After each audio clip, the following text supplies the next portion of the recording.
Επειδή είναι τσουγκούνι, δεν. Πραγματικά δεν έχω καταλάβει γιατί το κάνει και το δέχονται κιόλας.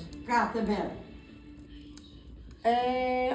Τώρα σε μένα δεν έρχεται τώρα, αλλά το έκανε, το έλεγε Θα συνέχεια. μη φοβάσαι, θα φύγει. Ναι, να φοβηθώ.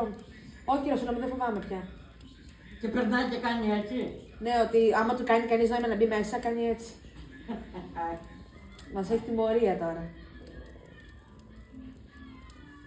Χαζομάρι.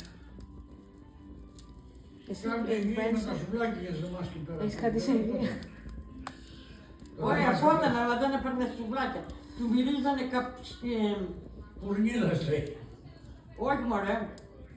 Του μύριζε τα σουβλάκια καρβουνίλα. Καρβουνίλα. Ανάβαμε τα κάρβουνα, δεν τα ανάβαμε καλά.